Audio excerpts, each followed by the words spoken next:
Welcome back. How's your project coming along? In this lesson, we're going to be taking care of the shooting. So we've got player fire has been set to true if we press any of these keys.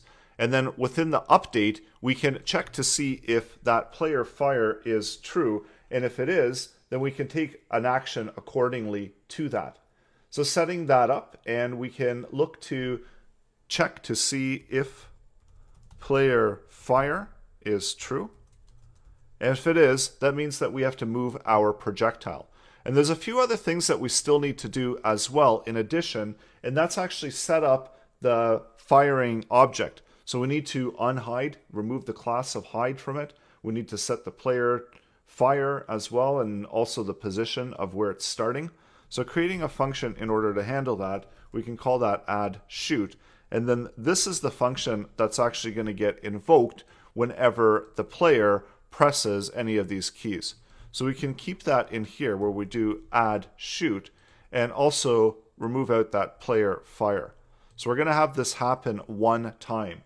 And if this is the case, that it is true, we want to make sure that we're selecting that element and updating its class list, removing the class of hide. So that's going to show it on the screen. So let's see what happens. So now when I hit start game, and if I press the space or if I press up, you see that the shooting object appears, the projectile appears. So the next thing that we need to do, we need to select that object, and we're going to create a value of x in that object. And we can call it x position or whatever we want to call it. This is a brand new value that we're setting. And then taking the my ship offset left. So just as we did in the last lesson, this is going to give us a position of where the ship is located. And you can try that as well in the console, and you can see that that's going to return back where its position is according to where it's located on the screen. So this will change depending on where you move it. And then if we go back to here and if we offset it, see it changed to 69 there. So we're getting the my ship offset left position. And then what we want to do is we want to start it out roughly halfway in the my ship. And the way that we can do that is using the offset width, and this time dividing it by 2. So that will give us roughly halfway positioning of where our x position is. And then also for the y position, so this one is going to be a little bit easier to set because we're just using the position of the ship. So this is going to be our default position of where the firing is starting, and we can use offset top and do a -10 on that. So next thing that we want to do is we don't want it showing up here in the top left hand corner. We want it to show up, and this is where we update its style properties. So updating its left position, so just like we did with the ship, we're taking fire me, and this is x position plus pix.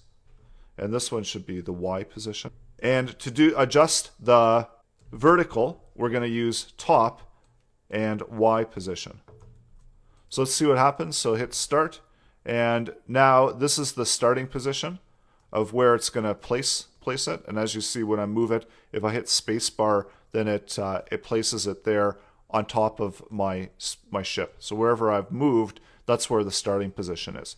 So the next thing that we need to do is create that action. And we already saw that in the last lesson where we could move the ship around, and we can do the same thing, and we can have this essentially firing as it's being projected out. And the other thing too that we want to listen for is we don't want to have the ability to add more shots. So we can run the function, or we can check to see if the value of fire me or the value of player fire, and if player fire is false, then we're okay to add another shot. So let's see what happens. So now I should only be able to add it one time, and it's not going to move. So that's what we want to do, because otherwise the player could constantly press the space bar. It would readjust the positioning. So now we're ready to make the move with it. And taking the fire me x position that we just set earlier, and actually we don't have to update the x position, we only have to update the y position. So taking that value, and we can subtract it by a value of 15. and then take fire me and select its style top, and using that newly adjusted position, we can do Y position, and then don't forget to add the pix, otherwise it's not going to work. So see what happens now. So I hit the space bar, it goes off the top. So we also want to check to make sure that the position of fire me is not less than 0. And if it is, then we just need to restart it. So we need to check to see if fire me is greater than 0. And if it is, then we're good to subtract off of it. But if it's not, then that means that we've gone off screen and it was a miss. So we can change the player fire Boolean value back to false. And that will reset it and allow the player to fire again. And then fire me.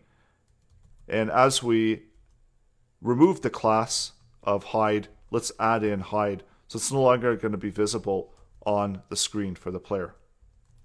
So even though right now it's going to be off the screen, the player either way isn't going to be able to see that. And we can also, just to be sure, we can readjust the position of fire me Y position. And we can set it to using the container dim height plus 100. So we can set its default position way outside of the visible area for the player. And fire me Y position is the one that's greater than 0. So we've got to make sure that those variables are checked properly. So now we're ready to try that out. So now when we start the game, we can fire, but we can only have one projectile on screen at a time. And you can see that once it goes off of the screen, then I can launch another one.